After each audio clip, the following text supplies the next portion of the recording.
नमस्कार दोस्तों, कायदे से इस खबर को बवाल मचा देना चाहिए था, धमाका हो जाना चाहिए था।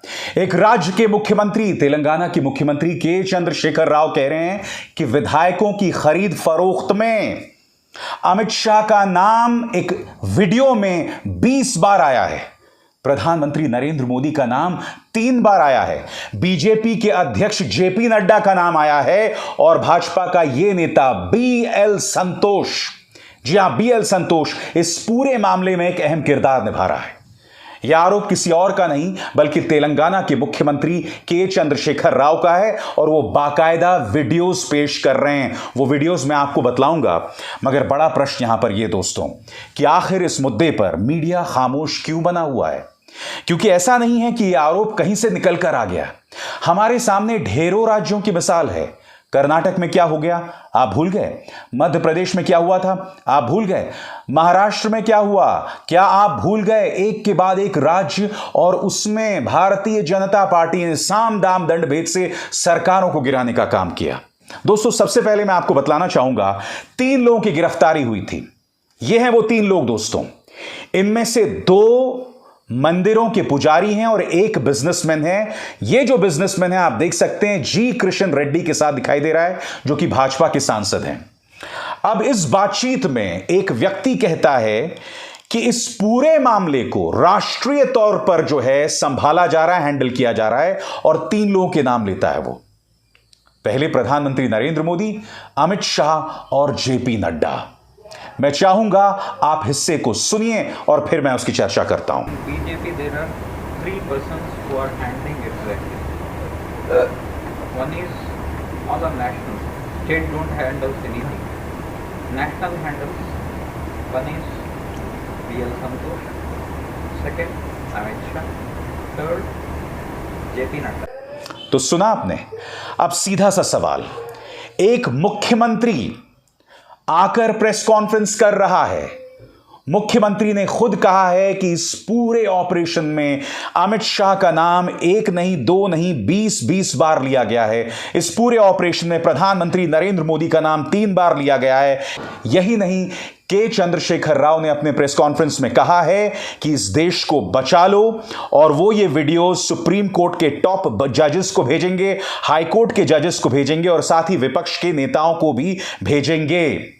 उनका कहना है कि चाहे तेलंगाना हो, आंध्र प्रदेश हो, दिल्ली हो या राजस्थान, इन तमाम जगहों पर भारतीय जनता पार्टी जो है वो सरकार गिराने का प्रयास कर रही है, और इस सब की एक कीमत है, जैसा कि इस वीडियो के इस हिस्से में सामने उभर कर आता है।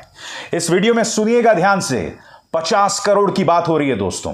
50 करोड़ की न सिर्फ बात हो रही है बल्कि यह भी कहा जा रहा है कि बीएल संतोष इस मामले को आगे बढ़ाएंगे। यह शख्स बीएल संतोष, और फिर मामला आगे बढ़ेगा।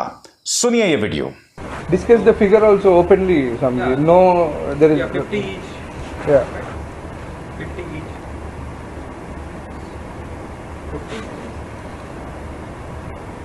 50 crores. मैं आपको बतलाना चाहूंगा ये 3 लोग हैं कौन।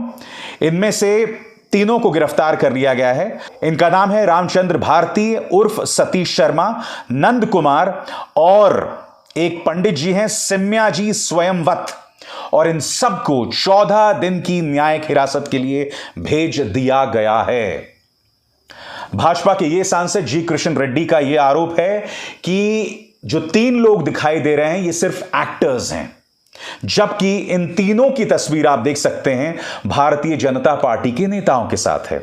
यहां पर आप देख सकते हैं वो राजनाथ सिंह के साथ हैं। यहां पर आप देख सकते हैं कि वो किसके साथ हैं? मुख्यमंत्री आदित्यनाथ के साथ हैं, और खुद जी कृष्ण रेड्डी के साथ ये हैदराबाद के बिजनेसमैन दिखाई दे रहे हैं। सीधा सवाल यहां पर, ये दोनों बातें अटपटी नहीं लगती? एक तरफ ये कहा जा रहा है कि ये पूरा स्वांग रचा गया, ये नाटक का मंचन हुआ। अगर ये नाटक था, अगर ये कलाकार थे, तो ये कलाकार आप लोगों के साथ क्यों दिखाई दे रहे हैं? राजनाथ सिंह के साथ क्यों दिखाई दे रहे हैं? मुख्यमंत्री आदित्यनाथ के साथ क्यों दिखाई दे रहे हैं? और खुद स्वयं जी कृष्ण रेड्डी जो इसे नौटंकी बता रहे हैं, उनके साथ क्यों दिखाई दे रहे हैं? ये तमाम प्रश्न हैं जिनके जवाब दिए जाने बाकी हैं। हम इससे मुंह नहीं मोड़ सकते क्योंकि देश का लोकतंत्र खतरे में है। अगर के चंद्रशेखर राव झूठ बोल रहे हैं, अगर उन्होंने पत्रकारों के सामने झूठे वीडियोस पेश किए हैं, तो उन पर सख्त से सख्त कार्रवाई की जानी चाहिए। मगर मैं आपको एक बात बतलाता हूं, कुछ दिनों पहले झारखंड को लेकर खबर आई थी। कांग्रेस के 3 विधायकों को गिरफ्तार किया जाता है पश्चिम बंगाल में। आरोप यह कि वो ढेर सारा पैसा लेकर प्रलोभन पहुंचा रहे थे कांग्रेस के अन्य विधायकों को। और कटघरे में यह शख्स हेमंत बिस्व शर्मा आ रहा था, जो कि असम के मुख्यमंत्री हैं। अब यह खबर देखिए दोस्तों, आपके स्क्रीन पर कुमार जयमंगल सिंह के घर पर इनकम टैक्स की रेड। यह वही कुमार जयमंगल सिंह है जिसने हेमंत बिस्व शर्मा पर आरोप लगाए थे। तो पूरा लिंक देख रहे हैं आप दोस्तों, एक तरफ वो आरोप लगाता है और फिर उस पर इनकम टैक्स की रेड पड़ती है। यही नहीं, कल प्रवर्तन निदेशालय ने झारखंड के मुख्यमंत्री हेमंत सोरेन को भी बुलाया था। वो नहीं गए थे और उन्होंने कहा था कि मैं इसका मजबूती से मुकाबला करूंगा। के चंद्रशेखर राव बाकायदा प्रमाण के साथ, सबूतों के साथ बीजेपी पर हमला बोल रहे हैं और इस पूरे हमले में अमित शाह बुरी तरह से घिर चुके हैं, BL संतोष बुरी तरह से घिर चुके हैं, क्योंकि इनका नाम सीधे तौर पर यहां पर सामने उभर कर आ रहा है। आपको याद होगा, इससे पहले जब मैंने कार्यक्रम किया था तो मैंने आपको बतलाया था कि इनमें से एक व्यक्ति ने यह भी कहा था, उसका ऑडियो सामने आया था, एक व्यक्ति ने यह भी कहा था कि दिल्ली के भी 43 विधायक आम आदमी पार्टी के हमारे संपर्क में हैं, उन्हें भी पैसा दिया जा रहा है और यह सरकार पलट जाएगी। इस तरह का आश्वासन दिया जा रहा है। मैं तो साफ तौर पर कह रहा हूं, मैं भी कह रहा हूं, मुझे विश्वास नहीं है जो वीडियो सामने उभर कर आया है, मगर मेरे कहने से कुछ थोड़ा ना हो जाता है। मुद्दा यह है कि बहुत जरूरी हो जाता है कि इसकी जांच हो। मगर फिर आप यह कहेंगे कि भैया जांच कौन करे, क्योंकि सारी एजेंसीज तो इनकी पॉकेट में है, इनकी जेब में है, और जाहिर सी बात है कि ऐसी सूरत में जांच नहीं हो सकती, जांच भी ढकोसला बन के रह जाएगा।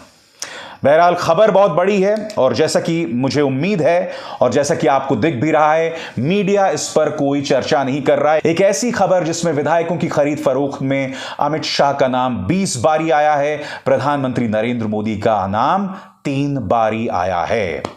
मैं उम्मीद करता हूं कि पूरी की पूरी खबर अपने अंजाम तक पहुंचेगी। अभिसार शर्मा को दीजिए इजाजत। नमस्कार।